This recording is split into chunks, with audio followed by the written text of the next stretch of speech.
ಪ್ರಿಯ ಕೇಳುಗರೆ, ಇವತ್ತಿನ ಈ ವಿಷಯವನ್ನು ನಾನು ನಮ್ಮ ಹಿರಿಯರಿಗೆ ಸಮರ್ಪಿಸಲು ಇಚ್ಛಿಸುತ್ತೇನೆ. ನಾವು ಜೀವನದಲ್ಲಿ ಎದುರಿಸುತ್ತಿರುವ ಅನೇಕ ಸಂತೋಷಗಳು ಮತ್ತು ಬಿಕ್ಕಟ್ಟುಗಳ ನಡುವೆ ಹಿರಿಯರಿಗೆ ಗೌರವ ನೀಡುವುದು ಒಂದು ಅತ್ಯಂತ ಮುಖ್ಯವಾದ ಮಾನವೀಯ ಗುಣವಾಗಿದೆ. ಏಕೆಂದರೆ ಹಿರಿಯರು ಕೇವಲ ಜೀವಿಸಿಲ್ಲ, ಅವರು ಜೀವನದ ಸತ್ಯಗಳನ್ನು ಮತ್ತು ಪಾಠಗಳನ್ನು ತಮ್ಮ ಅನುಭವದಿಂದ ಕಲಿತಿದ್ದಾರೆ. ಅವರು ನೀಡುವ ಸಲಹೆಗಳು ನಮ್ಮ ಮುಂದಿನ ಜೀವನಕ್ಕೆ ಹಾಗೂ ನಾವು ಮಾಡುವ ಕೆಲಸಗಳಿಗೆ ತುಂಬಾ ಸಹಾಯವಾಗುತ್ತದೆ. ಹಿರಿಯರಲ್ಲಿ ನಮ್ಮ ಸಂಸ್ಕೃತಿ, ಪಾರಂಪರಿಕ ಆಯಾಮಗಳನ್ನು ಸಂರಕ್ಷಿಸುವ ಸಾಮರ್ಥ್ಯವೂ ಇದೆ. ಕುಟುಂಬದ ಅವನತಿ ಅಥವಾ ವಿಕಾಸಕ್ಕೆ ಹಿರಿಯರು ಪ್ರಮುಖ ಪಾತ್ರ ವಹಿಸುತ್ತಾರೆ. ಅವರಿಗೆ ಗೌರವ ನೀಡಿದರೆ ಕುಟುಂಬದಲ್ಲಿ ಐಕ್ಯತೆ ಬೆಳೆಯುತ್ತದೆ. ಕಿರಿಯರಿದ್ದಾಗ ಹಿರಿಯರನ್ನು ಗೌರವಿಸಿ, ಸಬಲರಿದ್ದಾಗ ದುರ್ಬಲರಿಗೆ ಸಹಾಯ ಮಾಡಿ. ಯಾಕೆಂದರೆ ಬದುಕಿನಲ್ಲಿ ನೀವು ಒಂದು ದಿನ ಹಿರಿಯರಾಗುತ್ತೀರಿ, ದುರ್ಬಲರಾಗುತ್ತೀರಿ ಎಂದು ಅಬ್ದುಲ್ ಕಲಾಂ ರವರು ಹೇಳಿದ್ದಾರೆ. ಹಾಗಾದರೆ ಹಿರಿಯರನ್ನು ಹೇಗೆ ಗೌರವಿಸಬೇಕು? ಗುರುವಿಲ್ಲದ ಮಠವು, ಹಿರಿಯರಿಲ್ಲದ ಮನೆಯು, ಅರಸಿಲ್ಲದೂರು, ಇವು ಮೂರು ನುಲಿಬೆಂದ ಹೊರಸಿನಂತಿಕ್ಕು ಸರ್ವಜ್ಞ. ಇದು ನಮ್ಮ ತ್ರಿಪದಿ ಬ್ರಹ್ಮ ಸರ್ವಜ್ಞ ಹೇಳಿದ ನುಡಿ. ಹಿರಿಯರು ಮನೆಗೆ ಲಕ್ಷಣ. ಹಿರಿಯರಿಲ್ಲದ ಮನೆ, ಗುರುವಿಲ್ಲದ ಮಠ ಎರಡೂ ಒಂದೇ. ಹಾಗಾದರೆ ಈ ನಿಯಮಗಳನ್ನು ಪಾಲಿಸುವ ಮೂಲಕ ನಮ್ಮ ಹಿರಿಯರನ್ನು ಗೌರವಿಸೋಣ. ಹಿರಿಯರ ಮುಂದೆ ಕುಳಿತಾಗ ಫೋನ್ಗಳನ್ನು ದೂರವಿಡಿ. ಹಿರಿಯರು ಹೇಳುವ ಮಾತುಗಳನ್ನು ಪೂರ್ತಿಯಾಗಿ ಕೇಳಿ, ಮಧ್ಯದಲ್ಲೇ ನಿಲ್ಲಿಸಬೇಡಿ. ಹಿರಿಯರ ಅಭಿಪ್ರಾಯ, ಅನಿಸಿಕೆಗಳನ್ನು ಗೌರವಿಸಿ. ಅವರ ಜೊತೆ ಮಾತನಾಡುವಾಗ ಚಿತ್ತ ಕೊಟ್ಟು ಕೇಳಿ.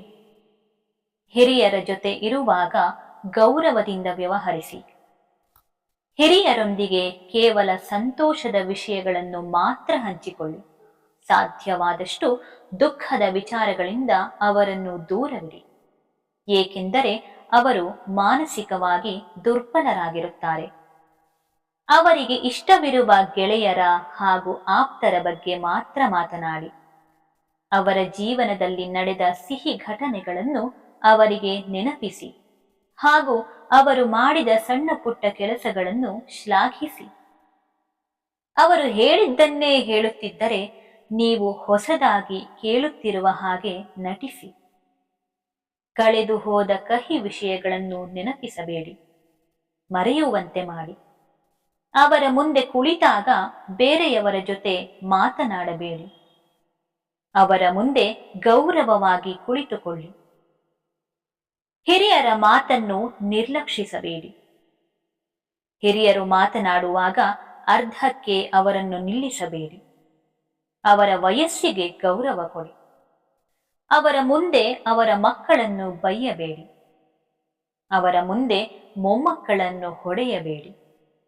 ನೀವು ಎಷ್ಟೇ ದೊಡ್ಡ ಹುದ್ದೆಯಲ್ಲಿರಲಿ, ನಿಮ್ಮ ಗೆಳೆಯರ ಮುಂದೆ ನಿಮ್ಮ ಹಿರಿಯರನ್ನು ಗೌರವಿಸಿ, ಅವಮಾನಿಸಬೇಡಿ.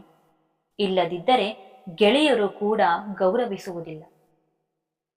ಹಿರಿಯರ ಮುಂದೆ ಜೋರಾಗಿ ಮಾತನಾಡಬೇಡಿ. ಅವರ ಮುಂದೆ ಕಾಲು ತೋರಿಸುವ ಹಾಗೆ ಕುಳಿತುಕೊಳ್ಳಬೇಡಿ. ಹಿರಿಯರ ಕಡೆ ಬೆನ್ನು ಮಾಡಿ ಕುಳಿತುಕೊಳ್ಳಬೇಡಿ. ಅವರ ನ್ಯೂನ್ಯತೆಯನ್ನು ಪದೇ ಪದೇ ಎತ್ತಿ ತೋರಿಸಬೇಡಿ. ಸಣ್ಣ ಸಣ್ಣ ಬಳಲಿಕೆಯನ್ನು ಅವರ ಮುಂದೆ ಹೇಳಬೇಡಿ. ಹಿರಿಯರು ಆಚರಿಸುತ್ತಿದ್ದ ಶಾಸ್ತ್ರ ಸಂಪ್ರದಾಯಗಳನ್ನು ಬದಲಿಸಲು ಪ್ರಯತ್ನಿಸಬೇಡಿ. ನಿಮ್ಮ ಕಷ್ಟಗಳನ್ನು ಆದಷ್ಟು ತಿಳಿಸಬೇಡಿ, ಆದರೆ ಅವರಿಂದ ಸಲಹೆ ಪಡೆದುಕೊಳ್ಳಿ. ಹಿರಿಯರು ನಮ್ಮೊಂದಿಗೆ ಜೀವಂತವಾಗಿ ಇದ್ದಾಗ ಅವರನ್ನು ನೋಯಿಸದೆ ಅವರನ್ನು ಗೌರವಿಸಿ.